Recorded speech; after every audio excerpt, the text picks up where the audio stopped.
2 videos then. Okay, so I just reset that. All right, line trace by channel, start, and we're going to get, actually, what I like to do, click on the camera, add a scene component. Yeah, we could add camera switching, Omar, at some point for sure. But we're going to do start location, and this can be where the start of our, basically the start of our bullet, where it gets fired from. So I just put that right where the camera is. And then we'll do duplicate, we'll name this end, and we'll drag this scene component. Again, a scene component is just an empty component, so it's useful for this kind of thing, way out here. So if you're shooting a bullet, it should go pretty far. So we'll do it like that. Yeah, that's good.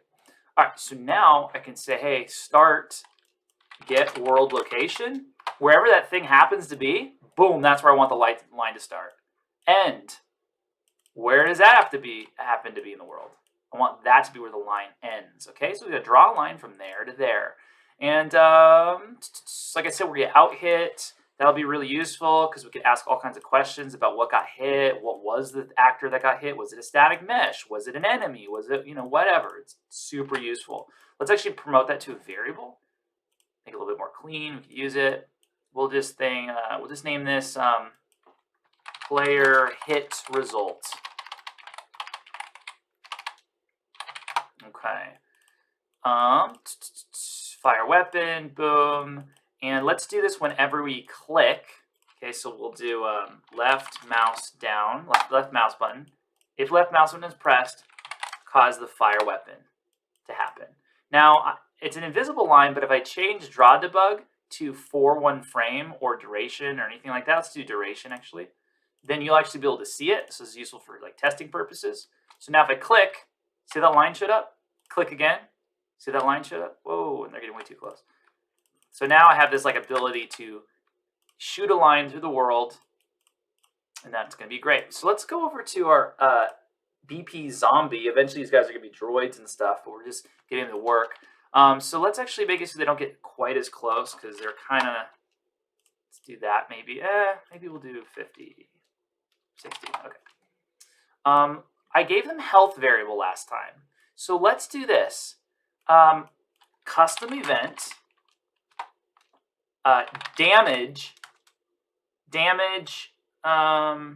enemy.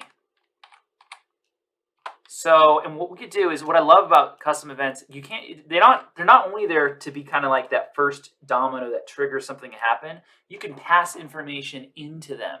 So what we could do is actually send a number in. So what we'll do is we'll make a input called damage amount, and this will be the amount to subtract the health by. So whenever damage enemy is called, this event, we'll set health to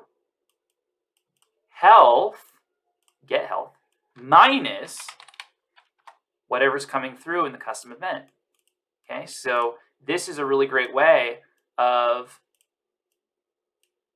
allowing us to call this event but pass in a different number for the damage amount. Because if you knife the guy, it should only pass in a number of 1. If you use like a really powerful weapon, maybe it passes in a number of 7 or 8 or something, right? And right now, the zombies, their default health is 1 anyway. We should have this custom event here that's going to check if they're ready to die, right? So let's do check if enemy can die. And if you haven't guessed this already, all this is going to get triggered on that line trace hitting them, okay? So check if line trace can, or check if enemy can die. And what that's going to do is we'll just ask, hey, is the health equal to, I like to do less than or equal to, just in case, less than or equal, just in case something causes it to go to -1. Actually, yeah, that's actually pretty likely. If you have a weapon that does 7 damage, all of a sudden it goes down, their health is now at -5, right? If you don't have less than or equal to 0, but just equal to 0, well, then it's very possible that the thing keeps on living and this event never gets fired, never gets triggered. So let's bring this in. So hey, if it's less than or equal to 0, we want to cause the guy to die. And something that'd be really fun is if we take the mesh, remember we're programming this on the zombie, set simulate physics to true. There might be one or two more things I need to do on this. I'm not sure, but it'll cause the guy to ragdoll, so he'll fall over. Okay, so that will be really kind of fun effect for him to die. Let's see if it'll work. We don't know totally, but what we'll do is we'll do this check every single time the enemy gets damaged. So yes, the damage happens, subtract the amount, and then we're going to call check if enemy can die. Some of you guys might put this on a tick. Like, well, okay, you have this thing blocking, but remember, you might have many zombies. Do you really want them always ticking? Whereas here, I'm being much more performant. I'm saying, well, you only need to check if the enemy can die whenever damage enemy gets hit, because there's no way he should be dying unless damage enemy gets called. So again, I'm avoiding using tick by doing this method. All right, so let's say, hey, fire weapon, what'd you hit, right? So let's do a custom event called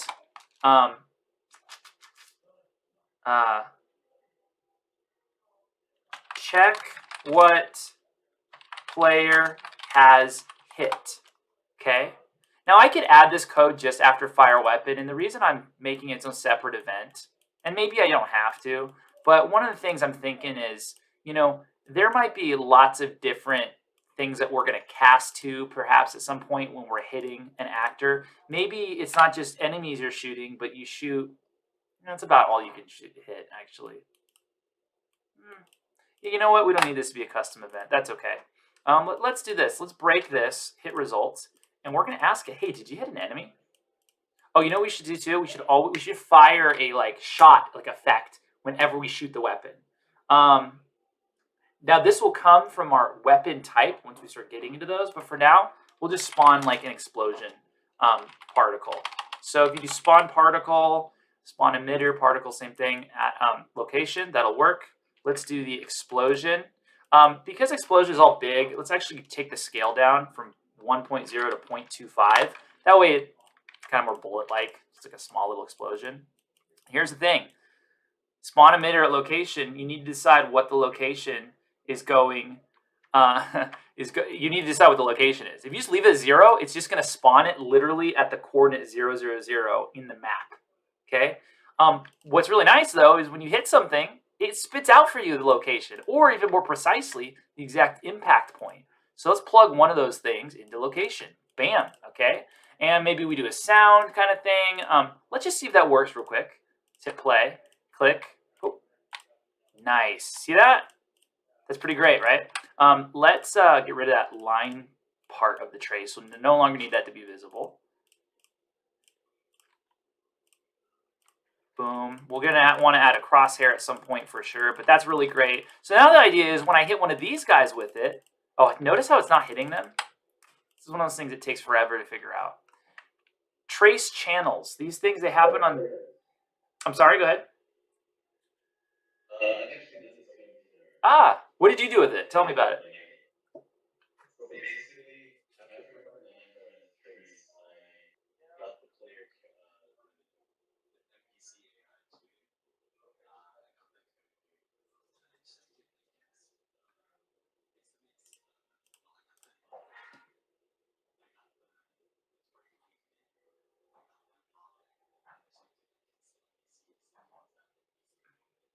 And did it work?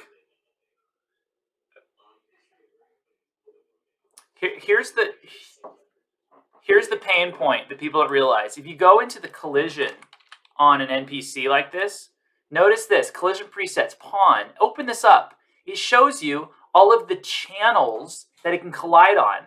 See, it's set to block all these channels, all channels except for one. The visibility channel is set to ignore. Go look back at your code. What channel are we line tracing on?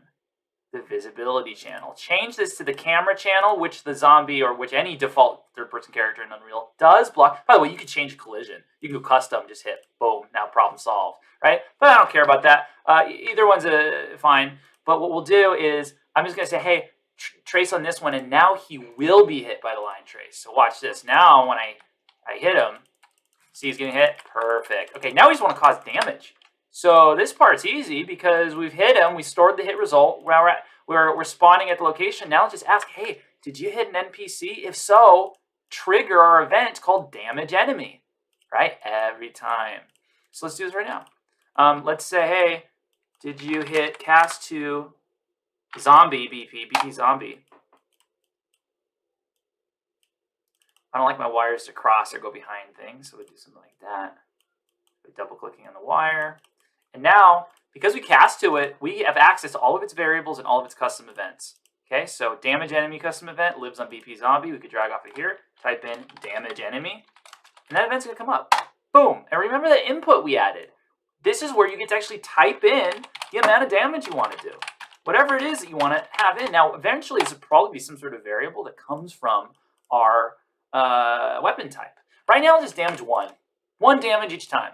Now, remember how much health these guys got, right? They got a default value right now of 1. So when we damage them, we say, hey, set the health to itself minus whatever's coming in. In this case, it's going to be 1 that's passed in. And then check if the enemy can die. And that's going to be true if the health is then less than or equal to 0, in which case we want to set simulate physics, fall over, and ragdoll. That's the idea. Again, this part, it's been a while since I did ragdoll, so let's see if it actually works. But maybe it will. So let's hit now. Here we go. 3, 2, 1. Yes. Okay, there they go. Not totally ragdolling, but they're definitely falling and losing some sort of collision. I think what I have to do is I have to stop movement, I believe. Stop movement. Stop active movement? That might be it. This might be one of those times where I yield and I Google search it. But let's see if that works. No. Why are they falling to the floor? I don't like that. Maybe it's because I'm simulating physics on the mesh. Can I just set simulate physics on self? Is that allowed? No, it wants to know. Let me think. I've done this before. Then everything crashes, Elsa. Yeah, I hope not. Since they don't want to remake Star Wars Bounty Hunter, I'll do it myself, starring Jango Fett, Boba Fett, and The Mandalorian. Well, Daniel, I'll have you know, I just heard that according to my prediction, guys, I predicted this like a million years ago. Okay? Once again, the unsung hero of the truth, the prophet, they call me in certain circles, mainly 6-foot radius around myself. But the Disney Corporation is making Star Wars games up for license in 2023, and they're opening it up. Now, the details of that have not been totally set yet, but they have said that in 2023, the exclusive contract with EA is going to be up, which is going to mean that indies will very likely be able to publish Star Wars games. So that's in 2023. How long does it take to make a game? 2, 3 years? This could be your shot. Start making your Star Wars game. Yeah, it's in a copyright you don't own. It's in the copyright, but you could potentially show up through, and I don't know how to do it. I predicted, the prophet speaking, I predicted it'll be like an indie portal where you'll apply and everything, and then they'll want to play your game and stuff. But it will be, it's not just going to be AAA game companies making Star Wars games anymore. There's 2 more years left for that garbage. And then, which makes sense, by the way, the indie game market is being virtually completely unleveraged by Disney for Star Wars. And they'll make the best games. They'll make the most affordable games. They'll make the most fun games in that IP. When they signed that exclusivity contract with EA, I was just blown away at what a stupid idea it would be to give one company exclusive license for something for 10 years because there's no competition. You see, what Disney did, there's a difference. What Disney did, and I'm going to rant here, I'll get back to the development in a second. What Disney did with toys, physical toys you play with, was how they should have handled video games. But Disney doesn't really understand video games, so they said, okay, let's go to this other companies, not trusted, but whatever, this big elite game company, EA, and we'll have them take care of it. And EA loves money, so why wouldn't they want to just make as many Star Wars games as possible? Well, what ended up happening is they just sat on 2, 3, 4 IPs. I mean, how many Star Wars games have come out in the last 10 years since it was for the first time available? I mean, it's amazing. It's like less than 10. It's ridiculous. So, but what happened with toys is they didn't sign any exclusivity contracts. Hasbro, big toy company, and Mattel, big toy company, both got to make Star Wars toys. So what do you have? You have competition. Now they're trying to outdo each other. I'd say the last 10 years, you've had more awesome Star Wars physical toys and paraphernalia and everything than ever existed before the last 10 years. Since, 8 years, whatever, however long that Disney's had it. So that's going to happen with games. it would be a bad idea to start investing in maybe making a Star Wars project that's ready to go on day one when that indie portal opens up potentially. Anyway, something to think about. Could be this one even. Call of Duty Star Wars. Okay, so I'm trying to figure out why. I said maybe stop active movement would work. Let's try that. I don't think that's going to do it. Why is he falling through the... That's not what I wanted to happen. All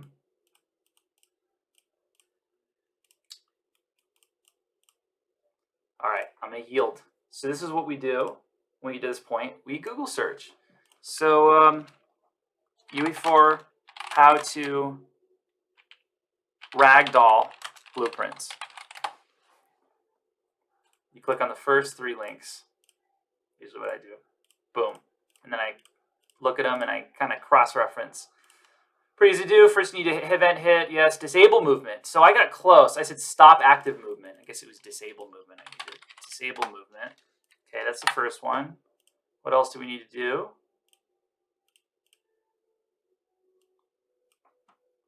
Set collision enabled. Set collision enabled for the skeletal mesh. Okay. Set collision enabled. That makes sense. That way it doesn't fall through the floor. That totally makes sense. And then I think the last part is the set simulate physics, right? Set all bodies simulate physics. Oh, I didn't know that. Set all bodies simulate physics. I don't think I've ever used that one.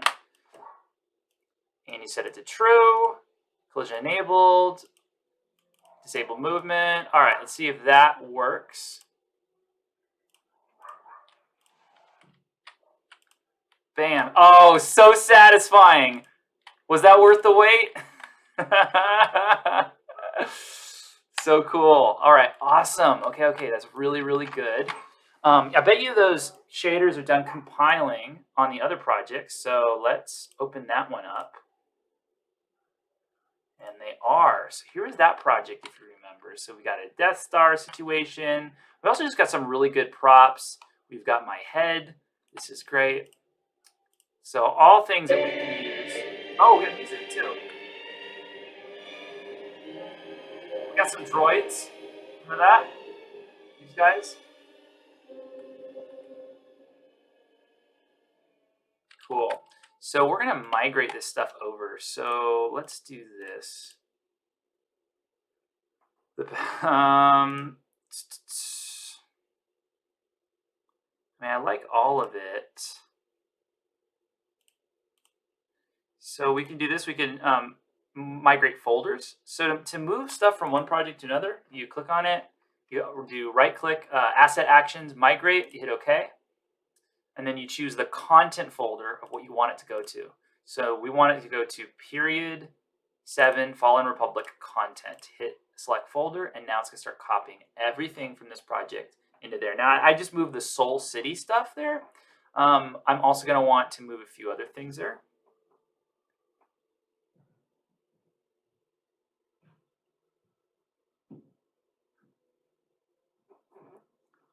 All right, so that was almost 1,000.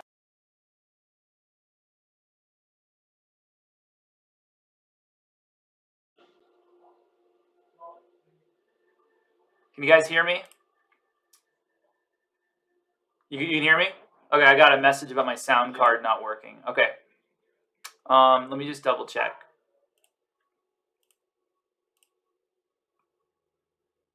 Okay, checking. No, we want the camera to be a Manycam camera. Oh, no, never mind. My face is frozen on the stream. Okay, I'm going to end the stream just so you guys know, because I think it's frozen. We're just about out of time.